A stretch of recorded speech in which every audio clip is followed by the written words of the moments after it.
Hello students, I welcome you on your very own YouTube channel Manoj Jangir classes. देखिए, आप लोगों की रिक्वेस्ट पर जो एक पोल डाला था मैंने, तो आप लोगों ने बोला कि भाई जो है most important questions of micro economics के टॉपिक पर you people want a video. तो मैं ये वीडियो आप लोगों के लिए लेके आया हूं।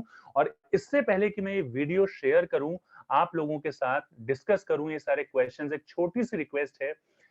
इस वीडियो को आपका प्यार और सपोर्ट, इन दोनों चीजों की बहुत ज्यादा जरूरत है। अपनी क्लास में हर एक बच्चे के साथ शेयर कीजिए। ये जो वीडियो है ये 2021 के सिलेबस के ऊपर बेस्ड है। बाकी वीडियोस भी बहुत जल्दी आएंगे। जितने ज्यादा व्यूज, जितने ज्यादा लाइक आप इस वीडियो को देंगे, उतना जल्दी मैं जो है नेक्स्ट वीडियो लेकर आऊंगा। बात कर रहे हैं most important questions of micro economics class 11th, unit number 1 की हम बात कर रहे हैं। आज हम यूनिट नंबर 1 लेंगे। तो यूनिट नंबर 1 की बात कर रहे हैं, introduction to micro economics. 4 number की ये यूनिट आती है। तो अगर मैं बोलूं, अगर आज के सिचुएशन में, तो 3+1 इस तरीके से एक क्वेश्चन आ सकता है, यानी कि एक 3 नंबर का और एक 1 नंबर का। एक 4 नंबर का क्वेश्चन आ सकता है, या फिर इसके अंदर 1 into 4, यानी कि आप जैसा कि देख रहे हैं आजकल केस बेस्ड स्टडी क्वेश्चंस आने लग गए हैं। तो ऐसी कोई केस स्टडी आपको गिवन हो सकती है और एक एक नंबर के 4 क्वेश्चन वहां से पूछे जा सकते हैं। So this is how it is going to work. तो मैं आपको यहाँ पर मोटे तौर पर जितने जो जो क्वेश्चंस आते हैं उनके बारे में मैं आपको यहाँ पर बताऊंगा। तो सबसे पहले अगर हम बात करें, जो सबसे पहला क्वेश्चन यहाँ पर आता है ऑल ऑफ यू, वो आता है जो आपके सामने है। आप चाहें तो इन्हें ये कंसिडर कर सकते हैं कि 4 अलग अलग तरीके के क्वेश्चंस हैं, या आप चाहें तो इसे कंसिडर कर सकते हैं that these are like this is one question, or you can consider these questions as 4 different questions. तो explain the central problems of an economy. central problems बताइए। जब इस तरीके का क्वेश्चन आता है, आप लोग बहुत प्रिसाइजली एक्सप्लेन करते हैं इन सारी चीजों को। और एक चीज मैं आप लोगों को बता दूं कि जब भी हम बात करते हैं सेंट्रल प्रॉब्लम्स की, तो एवरी इकोनॉमी, किसी भी टाइप की इकोनॉमी हो, चाहे वो मिक्स्ड इकोनॉमी हो, चाहे वो सोशलिस्टिक इकोनॉमी हो, चाहे वो कैपिटलिस्ट इकोनॉमी हो, every economy has to face these central problems. हर एक इकोनॉमी ये सेंट्रल प्रॉब्लम्स फेस करती है। What to produce and in what quantity, then how to produce, and then for whom to produce. तो ये 3 separate problems हैं। ये वैसे तो सेपरेटली ही आती हैं ज्यादातर, कंबाइंडली इनको बहुत कम पूछा जाता है। तो सेपरेटली ये क्वेश्चंस आते हैं। और ज्यादातर ये 2 क्वेश्चंस थोड़े मैंने जो ऑब्जर्व किया है ज्यादा दिए जाते हैं, क्योंकि व्हाट टू प्रोड्यूस बहुत बेसिक क्वेश्चन हो जाता है और हर एक बच्चा इसको तो याद कर ही लेता है। सबसे पहले हम बात करेंगे, जो हमारे पास पहला क्वेश्चन गिवन था, explain the central problems of an economy. किसी भी इकोनॉमी की सेंट्रल प्रॉब्लम्स को बताइए। तो सबसे पहले जो सेंट्रल प्रॉब्लम आती है, इसमें मैं आपको ये जरूर कहूंगा कि आप इंट्रोडक्शन जरूर दीजिए। एक स्टार्टिंग में इंट्रोडक्शन दीजिए कि why these central problems arise. ये प्रॉब्लम्स अराइज क्यों होती हैं? ये इसलिए अराइज होते हैं क्योंकि हमारे डिमांड जो है, हमारी नीड्स जो हैं, वो बहुत ज्यादा हैं, और जो रिसोर्सेज हैं, उनकी सप्लाई है, वो बहुत कम है। और हर एक रिसोर्स के ऑल्टरनेटिव यूजेस जो है वो पॉसिबल हैं। तो unlimited wants, limited resources and their alternative uses, ये 3 चीजें आप जरूर बताएं। इसके बाद हम बात कर लेते हैं इस क्वेश्चन की ओवरऑल अगर हम बात करें। So first problem is what to produce, in which we make a choice that what kind of commodities we are going to produce. किस तरीके की चीजें, जेब में हमारे पास लिमिटेड मनी है, लेकिन क्या क्या खरीदना है उस मनी से? पिज्जा खरीदना है या कोक खरीदना है? तो अगर ज्यादा पिज्जा खरीदेंगे तो कोक कम हो जाएगा, कोक ज्यादा खरीदेंगे तो पिज्जा कम हो जाएगा। तो दोनों को एक साथ नहीं इंक्रीज कर सकते। तो एक इकोनॉमी के साथ भी यही प्रॉब्लम होती है that it can not increase the production of all the goods simultaneously. एक साथ इंक्रीज नहीं कर सकते हैं। इसके बाद बात करते हैं हाउ टू प्रोड्यूस, कैसे प्रोड्यूस करें। This is a problem of choice of technique, selection of technique. Technique आपको सिलेक्ट करनी पड़ती है। Labour intensive technology, capital intensive technology, depend करता है किस चीज की अबंडेंस है आपके पास। यहाँ पर मैं बहुत छोटे मतलब बहुत कंसाइज तरीके से I am telling you the answers very precisely, but when you are going to write them in an examination, थोड़ा सा एक्सप्लेन कर लीजिए अच्छे से। ये सिर्फ आपको हिंट दे रहा हूं मैं। फॉर whom टू प्रोड्यूस, किसके लिए प्रोड्यूस करें? तो it is a problem of choice related to the distribution of output, distribution of income. Income या आउटपुट एक ही बात होती है इकोनॉमिक्स में। तो how to distribute the output, how to distribute the income, this is the third problem, जिसको हम problem of distribution of income भी कहते हैं। So these are the central problems to every economy, and every economy has to face these problems. हर एक economy इस तरीके की problems face करती है, कोई भी इससे बच के नहीं जा सकता। और ये अनलिमिटेड वांट्स की वजह से होते हैं as compare to the scarcity of resources, यानी कि लिमिटेड रिसोर्सेज, और हर एक रिसोर्स का ऑल्टरनेटिव यूज होता है। ऑल्टरनेटिव यूज यानी कि आप एक चीज को किस तरीके से अलग अलग तरीके से यूज कर सकते हैं। So this is about this question. ये क्वेश्चन बहुत ज्यादा इंपॉर्टेंट है, आप जरूर कीजिए अगर आप बात कर रहे हैं इंपॉर्टेंट क्वेश्चंस की। मैं इसको कहना चाहूंगा, आप चाहे कह सकते हैं कि ये क्वेश्चन नंबर 2 है, या मैंने इसको 1A का नाम दिया है क्योंकि ये तीनों चीजें ही रिलेट करते हैं। थोड़ा सा एक्सप्लेन कर दिया मैंने व्हाट टू प्रोड्यूस। ये व्हाट टू प्रोड्यूस की सिचुएशन क्या होती है, ये व्हाट टू प्रोड्यूस की प्रॉब्लम क्या होती है, इसको what to produce and in how much quantity भी बोला जाता है। And in how much quantity, कितनी क्वांटिटी प्रोड्यूस करें, ये भी आपने डिसाइड करना पड़ता है। काफी सारे बच्चे इस पोर्शन को एक्सप्लेन नहीं करते हैं और मार्क्स अपने गवा देते हैं। आपसे रिक्वेस्ट करूंगा मैं कि आप इस चीज को भी एक्सप्लेन करें, क्योंकि बच्चे भूल जाते हैं और नंबर कट जाते हैं। बहुत प्रिसाइजली मैं इनके आंसर्स दे रहा हूँ, बार बार ये चीज बता रहा हूँ आपको क्या एक्सप्लेन करना है। आपको यहाँ पर बताना है दैट ये सारी की सारी प्रॉब्लम्स में एक चीज जरूर बतानी है इससे पहले कि आप प्रॉब्लम को बताएं, that all the central these central problems are faced by all the economies, and these central problems arise because of one particular thing। One तो नहीं बोलूंगा, मैं बोलूंगा because of unlimited wants and limited resources or scarcity of resources and their alternative uses। तो ये कुछ reasons हैं जिसकी वजह से सेंट्रल प्रॉब्लम जो है वो अराइज होती है। And if you talk about problem of what to produce, then it is a problem of selection of goods and services. क्या प्रोड्यूस करना चाहते हैं, कंज्यूमर गुड्स प्रोड्यूस करना चाहते हैं, वॉर टाइम गुड्स प्रोड्यूस करना चाहते हैं, डिसाइड करना है आपको। आप अगर कंज्यूमर गुड्स ज्यादा प्रोड्यूस करना चाहते हैं, रिसोर्सेज लिमिटेड हैं आपके पास, तो आपके वॉर टाइम गुड्स का प्रोडक्शन कम हो जाएगा। अगर आप वॉर टाइम गुड्स का प्रोडक्शन बढ़ाना चाहते हैं तो कंज्यूमर गुड्स का प्रोडक्शन कम हो जाएगा, बिकॉज रिसोर्सेज जो आपके पास हैं they are limited. So more of consumer goods can be produced only by reducing the production of war goods in case when a country is producing two goods, consumer goods and war goods। इस तरीके से आप different examples ले सकते हैं। And after that you need to decide the quantity of the commodity that they are to be produced in which quantity। consumer goods ज्यादा produce करें या war time goods ज्यादा produce करें, this is what you need to decide। So these two things are there। ज्यादातर बच्चे सिर्फ एक चीज डिसाइड करते हैं what to produce, लेकिन आपको ये भी डिसाइड करना पड़ता है that what quantity is to produce। So this is the thing which you need to keep in your mind when you are answering this question। ये मैं आपको सिर्फ एसेंस बता रहा हूँ हर एक क्वेश्चन का कि आपको उसमें क्या क्या लिखना है। Explain the central problem of how to produce, initial introduction दीजिए जो मैंने पीछे आपको 2 केसेस में बताया है। इसके बाद आप बताएंगे it is a problem of selection of technology. कौन सी टेक्नोलॉजी, किस तरीके की टेक्नोलॉजी अवेलेबल होती है। हमारे पास 2 टेक्नोलॉजीज अवेलेबल होती हैं, LIT एंड CIT। LIT यानी कि labour intensive technique which uses more labour और less capital, and capital intensive technique which uses more capital and less labor। labor come use करते हैं, capital ज्यादा यूज करते हैं। अब यूजुअली हम इन दोनों का वो कॉम्बिनेशन यूज करते हैं बच्चे, जो कॉम्बिनेशन यूज करते हैं which leads to minimum cost of production, जिससे हमारा कॉस्ट ऑफ प्रोडक्शन जो है वो मिनिमम हो। मिनिमम कॉस्ट ऑफ प्रोडक्शन आप यहां पर लिखेंगे। In economy, an economy must decide as to which technique is to be used so that efficient production आप कर पाएं। दोनों का कॉम्बिनेशन लेके आप वो टेक्निक यूज करते हैं जो सबसे कम कॉस्ट efficiently जो आप प्रोड्यूस कर पाएं।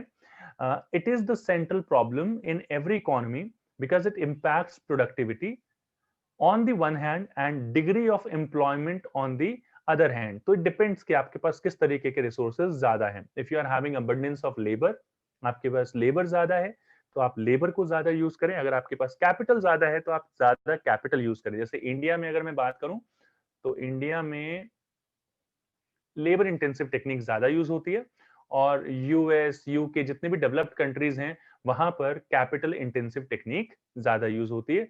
और एक चीज और है यहाँ पर कि अगर आप if you are using higher productivity, अगर आप कैपिटल ज्यादा यूज करते हैं तो that leads to low employment basically. तो वो एक प्रॉब्लम क्रिएट करती है इकोनॉमी में, बट ये शॉर्ट पीरियड ऑफ टाइम के लिए होती है।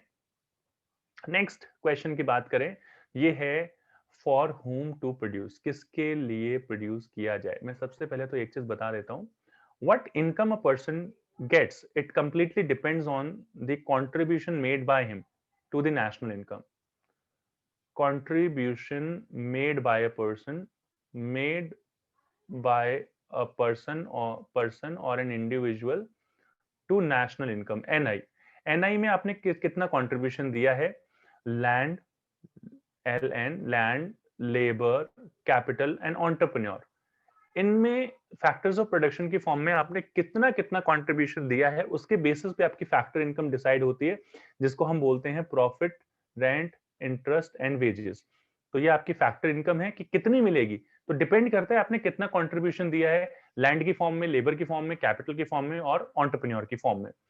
So it is a problem of distribution of income. तो government needs to decide that इस तरीके के गुड्स प्रोड्यूस किए जाएं कि हर एक पर्सन अपना जो है नीड्स को पूरा कर पाए। Because if like all the producers there in the economy are producing for the sake of profit generation, so government needs to take care of the poorer, government needs to take care of the poorer section of the society as well, so that the social welfare can be maximized, equity promote हो। तो यहाँ पर इस तरीके से goods को produce किया जाना चाहिए कि जो पुअर सेक्शन है उसका भी वेलफेयर हो, इक्विटी जो है आए, वेलफेयर, सोशल वेलफेयर को मैक्सिमाइज किया जाए।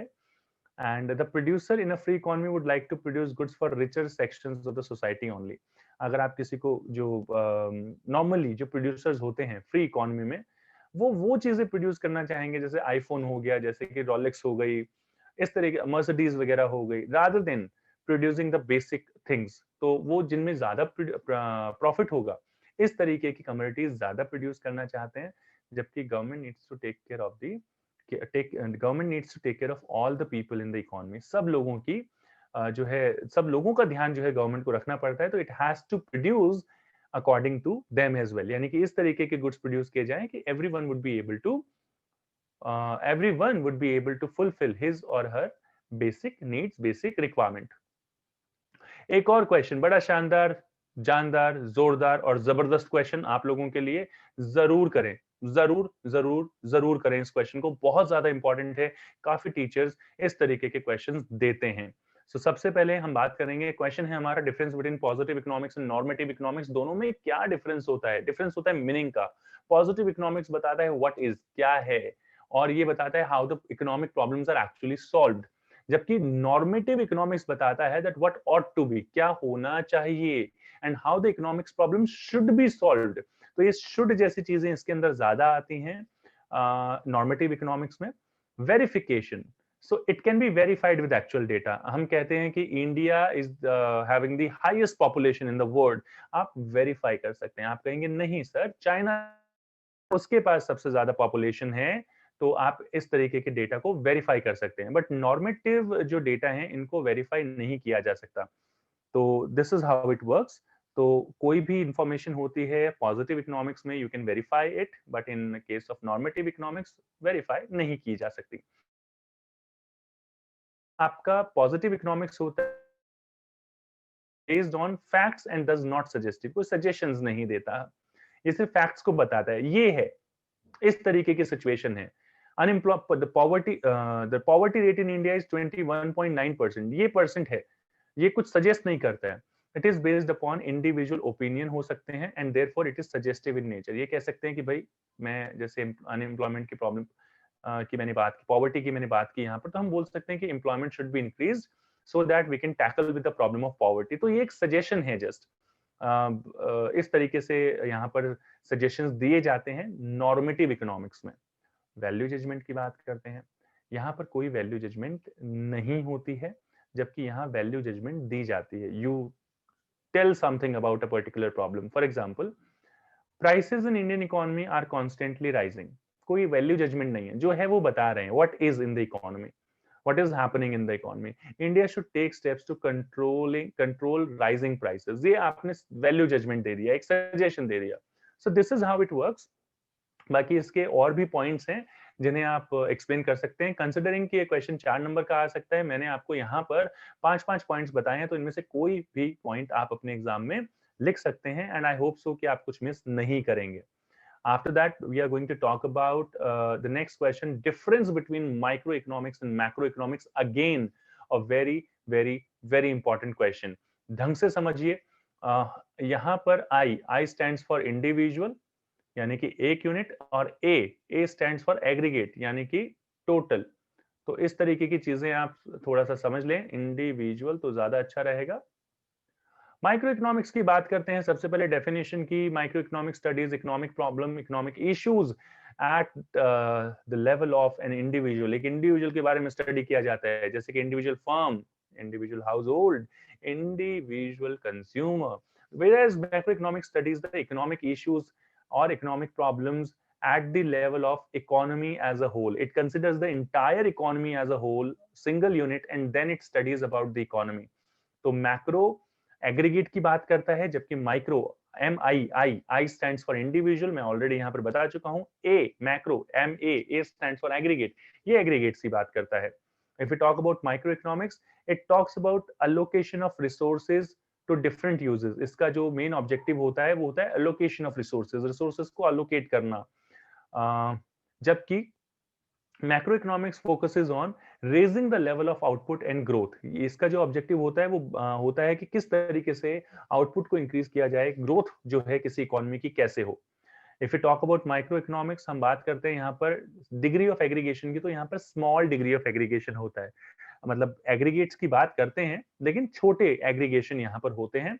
Whereas if you talk about macroeconomics, it talks about the larger degree of aggregation. For example, हम बोलें कि किसी एक कोई कमोडिटी, सब एग्रीगेट डिमांड की बात करते हैं, यानी कि demand of all the final goods and services in an economy. एक पूरी इकोनॉमी के अंदर सब लोग कितने डिमांड कर रहे हैं.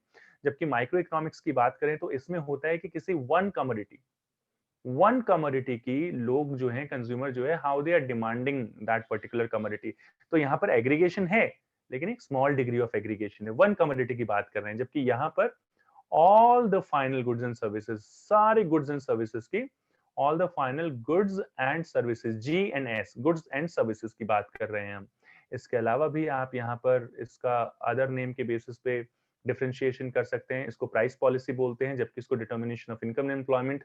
एग्जांपल्स आप यहाँ पर दे सकते हैं, जैसे कि इंडिविजुअल डिमांड, इंडिविजुअल सप्लाई, जबकि यहाँ पर आता है एग्रीगेट डिमांड, एग्रीगेट सप्लाई. यहाँ पर डिमांड एंड सप्लाई इसके टूल्स होते हैं, जबकि यहाँ पर एग्रीगेट डिमांड, एग्रीगेट सप्लाई इसके टूल्स होते हैं. बेसिक ऑब्जेक्टिव और अजम्पशंस के बेसिस पर भी डिफरेंशिएट कर सकते हैं. जैसे कि जब हम माइक्रो की बात करते हैं तो we consider all the macro variables constant, और जब हम मैक्रो की बात करते हैं तो we consider all the micro variables constant. तो इस तरीके से इन दोनों के बीच में डिफरेंशिएट किया जाता है. आई होप आपको ये अब क्वेश्चन समझ में आया होगा और आप इंजॉय कर रहे हैं वीडियो को. एक छोटी सी रिक्वेस्ट है, अपने दोस्तों के साथ जरूर शेयर कीजिए वीडियो को. जितना जल्दी, जितना ज्यादा व्यूज इस पे आएंगे, उतना ही जल्दी मैं आप लोगों के लिए इसका नेक्स्ट पार्ट लेके आऊंगा. And I hope that is also going to help you a lot. अब यहाँ पर कुछ छोटे छोटे और भी क्वेश्चंस आते हैं. What are the reasons behind economic problem. Economic problem सबसे पहले होती क्या है, तो मैं आपको बता दूं, economic problem is the problem of choice. और वो चॉइस हमें क्यों करनी पड़ती है, बिकॉज रिसोर्सेज जो हैं वो हमारे पास लिमिटेड हैं in relation to our unlimited wants. तो दूसरी प्रॉब्लम जो जिस वजह से इकोनॉमिक प्रॉब्लम अराइज होती है वो है limited resources first, unlimited human wants, and resources have their alternative uses. अलग अलग तरीके से आप रिसोर्सेज को यूज कर सकते हैं. फॉर एग्जांपल, आपके पास लैंड है, तो इस लैंड पर आप बहुत सारी चीजें कर सकते हैं. आप चाहें तो यहाँ पर फार्मिंग कर सकते हैं, आप चाहें तो यहाँ पर रह सकते हैं, हाउस वगैरह कंस्ट्रक्ट कर सकते हैं. तो आपको डिसाइड करना पड़ेगा ये कि आप इस लैंड को किस तरीके से यूज करना चाहते हैं. फैक्ट्री स्टैब्लिश कर सकते हैं, बिजनेस कर सकते हैं अपना. सो this is how it works. मैं बहुत ज्यादा डिटेल में नहीं बता रहा हूँ क्योंकि आप लोगों को आंसर्स पता ही है, टीचर्स ने लिखवाए होंगे. नहीं भी लिखवाए हैं तो मैं यहाँ पर छोटी छोटी चीजें आपको बता रहा हूँ. ये फिफ्थ क्वेश्चन है जो इसमें बहुत ज्यादा इंपॉर्टेंट है. पीपीसी इस बार नहीं है हमारे सिलेबस में as per this syllabus of CBSE, जो ट्रिम हो चुका है. अदरवाइज पीपीसी अपने आप में बहुत इंपॉर्टेंट क्वेश्चन होता है यहाँ पर. तो अगर हम बात करें प्रॉब्लम ऑफ, यहाँ पर सबसे पहले इकोनॉमिक प्रॉब्लम क्या होती है, अभी बताया है. प्रॉब्लम ऑफ चॉइस क्यों अराइज होती है, because of unlimited wants, limited resources and alternative uses. ये याद रखिएगा, काफी बार एक नंबर में आ जाती है. What do you mean by scarcity? Scarcity is a situation when requirement of goods exceeds their availability of goods. Eight their market price basically. तो जब डिमांड जो है वो सप्लाई से ज्यादा होती है तो उस सिचुएशन को हम बोलते हैं स्कैसिटी। इकोनॉमिक्स क्या होता है? So economics is a study of problem of choice arising out of scarcity of means in relation to unlimited wants at the individual, social, national और international level। बहुत सारी definitions हैं। एडम स्मिथ की बात करें तो आप ये कह सकते हैं economics is science which is related to wealth. आप अगर मार्शल की बात करें तो मतलब अलग अलग डेफिनेशन हैं जो आप यहाँ पर दे सकते हैं, समझ सकते हैं इन सारी चीजों को। बाकी इनके ऊपर सेपरेट वीडियोस भी मैंने बनाए हुए हैं, आप डिस्क्रिप्शन में जाके प्लेलिस्ट में जाके उन सारी चीजों को चेक कर सकते हैं और भी डिटेल में ये सारी चीजें समझ सकते हैं। अपॉर्चुनिटी कॉस्ट क्या होती है इसको भी हमने बताया है। It refers to value of a factor in the next best alternative use. So the value of next best alternative is known as opportunity cost। यहाँ पर थोड़ा सा इस पे हम लाइट फोकस करते हैं कि मान लीजिए एक आर पर्सन है, आर को एक जॉब मिली जिसमें 10,000 रुपए का ऑफर है, दूसरी जॉब मिली जिसमें 20,000 का ऑफर है, तीसरी जॉब मिली जिसमें 15,000 का ऑफर है। Now out of these options कौन से दो ऑप्शंस हैं जो सबसे बढ़िया है? तो ऑप्शन 2 एंड ऑप्शन 3। आपका जो पर्सन आर है he is going to select 20,000 rupees क्योंकि उसमें सबसे ज्यादा मिल रहे हैं। 20 को अचीव करने के लिए उसे 15,000 को छोड़ना पड़ेगा। This is what we call opportunity cost. ये उसकी अपॉर्चुनिटी कॉस्ट होगी, the cost of next best alternative foregone. इसको हम बोलते हैं जो हम सेक्रीफाइस कर देते हैं। तो हमने दो पॉइंट सिलेक्ट कर लिए 20 और 15 जो सबसे अच्छे ऑप्शंस थे, उसमें से हमने 20 को सिलेक्ट कर लिया, जो छोड़ दिया वो हमारा अपॉर्चुनिटी कॉस्ट होता है। Now what is economy? Economy is a system, एक सिस्टम होता है comprising all economic activities directed towards the satisfaction of unlimited wants using the scarce means। तो यहाँ पर ये अदरवाइज ये भी है कि economy is a system which gives livelihood और means to work to its people, जो लोगों को काम देती है, इकोनॉमिक एक्टिविटीज की तरफ डायरेक्ट करती है, दैट इज जिसकी वजह से वो अपने अनलिमिटेड वांट्स को सेटिस्फाई कर पाते हैं with the help of their scarce mean. तो ये भी आप एक्सप्लेन कर सकते हैं। तो ये 5 क्वेश्चंस थे जो इस चैप्टर में सबसे इंपॉर्टेंट क्वेश्चंस थे। बाकी और भी क्वेश्चंस मैंने आप लोगों के लिए बनाए हुए हैं।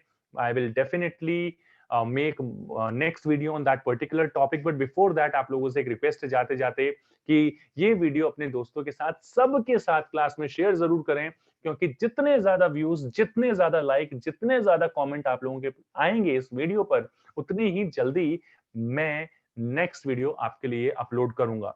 तो जल्दी से वीडियो को शेयर कर दीजिए दोस्तों के साथ। बाकी नेक्स्ट टॉपिक जो मैं आपको एक बार ग्लिम्स दिखा देता हूं, मेरे पास तैयार है, बस मैं वेट कर रहा हूं कि आप लोगों का कितना प्यार और अफेक्शन मुझे मिलता है। तो ये हम नेक्स्ट क्लास में डिस्कस करेंगे। चैनल को सब्सक्राइब कर लीजिए अगर नेक्स्ट वीडियो के लिए आप रेडी हैं, देखना चाहते हैं, सो दैट जैसे ही मैं वीडियो अपलोड करूं आपको नोटिफिकेशन मिल जाए। शेयर कर दीजिए दोस्तों के साथ, लाइक कर दीजिए, और कैसा लगा अपने रिव्यूज हमें जरूर दीजिएगा। कमेंट सेक्शन में कमेंट जरूर कीजिए, हर एक कमेंट में पढ़ता हूं। आप हमें चाहें तो इंस्टा, फेसबुक पर भी फॉलो कर सकते हैं, मनोज जहांगीर क्लासेस के नाम से ही हमारा पेज है। बाकी मिलते हैं आपसे नेक्स्ट क्लास में। Till then, take care and keep watching Manoj Jahangir classes. Thank you for watching all of you.